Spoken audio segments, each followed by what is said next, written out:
90 రోజుల్లో 30,000 ఉద్యోగాలు ఇదే ఎల్బీ స్టేడియంలో ఒక్కొక్కరికి పేరున పిలిచి వాళ్ళకు ఉద్యోగాలు ఇచ్చింది ప్రభుత్వం కాదా?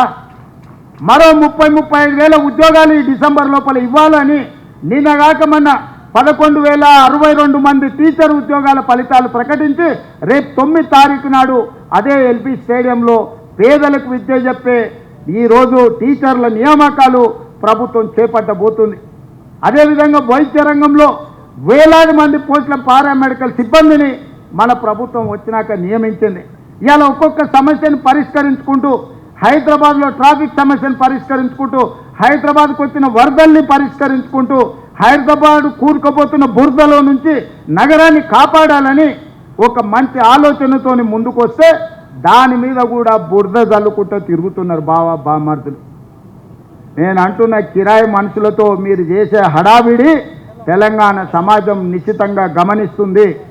ఇవాళ పేదలకు అన్యాయమైందని ఏడుస్తున్నారు కదా. ఈ తెలంగాణ రాష్ట్రాన్ని దోచుకున్న నిధులు మీ పార్టీ ఖాతాలో 1,500 కోట్లు ఉన్నాయి.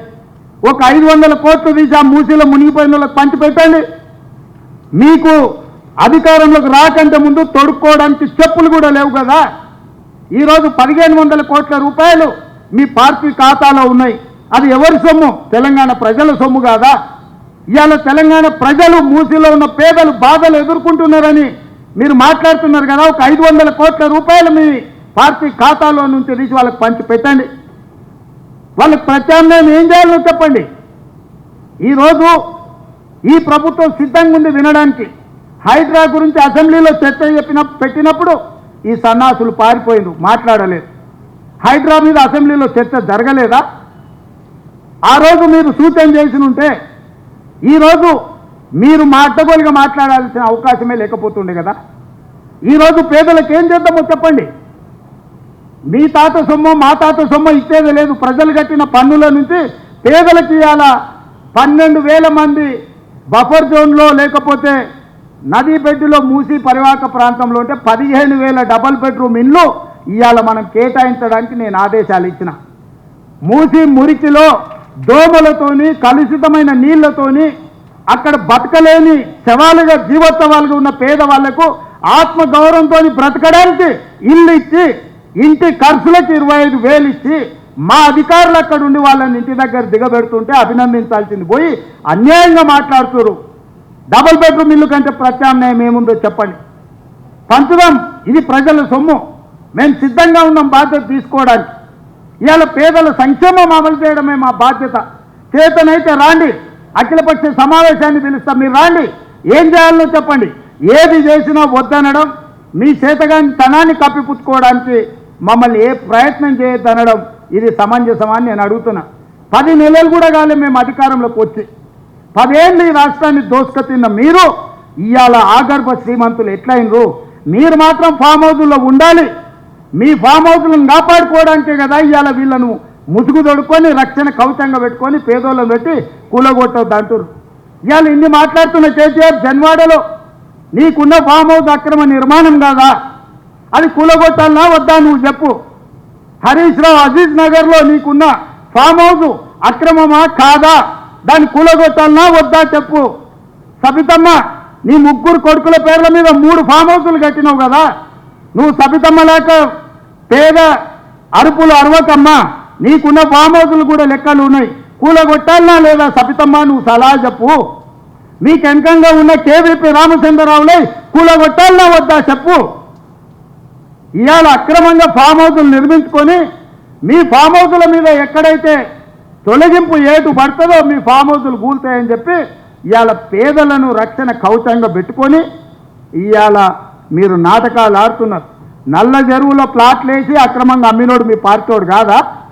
మూసి నది ఒడ్డున ప్లాట్లు వేసి పేదలకు 10 లక్షలకు 100 గజాలు అమ్మింది మీ సన్నాసులు టీఆర్ఎస్ నాయకులు కాదా?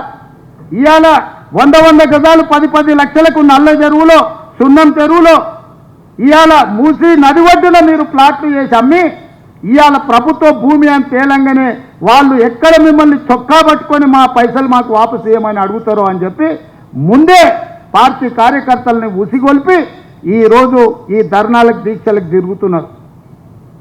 ఇవాళ మూసీలో వచ్చిన వరదలు తెలంగాణ రాష్ట్రాన్ని, హైదరాబాద్ నగరాన్ని ముంచేస్తలేవా? మరి వాటి పరిష్కారం ఎట్లా? నాకు తెలియదా? ఇవాళ కొంతమంది పేదలు ఇల్లు తీస్తే వాళ్ళకి దుఃఖం ఉంటుంది, వాళ్ళకి బాధ ఉంటుంది, వాళ్ళు కొంత ఆవేశంగా మాట్లాడతారని నాకు తెలియదా? రాజకీయంగా లాభమో నష్టమో ఉంటుందో నేను అంచనా వేయలేనా? 20 ఏళ్ళు ప్రజాక్షేత్రంలో ఉన్నోని, ప్రజలలో తిరిగినోని, పేద ప్రజల కష్టమేందో తెలియకుండానే తెలంగాణ రాష్ట్రానికి ముఖ్యమంత్రి అయినా. కానీ నగరాన్ని కాపాడుకునే బాధ్యత మన మీద లేదా? మీరు ఆలోచన చేయండి.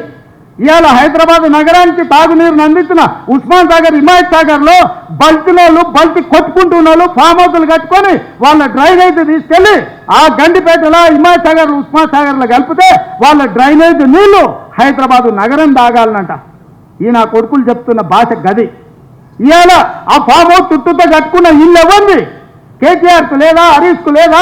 కేవీపీ రామచంద్రరావుకు లేవా? చుట్టూతా మీరు కట్టుకున్న ఇండ్ల డ్రైనేజ్ హైదరాబాదు ప్రజలు తాగునీళ్ళ కలిపి మా ఇల్లు కూలగొట్టొద్దు కాబట్టి ముసుగు దొరకడానికి మూసీ కావాల్సి వచ్చిందా మీకు?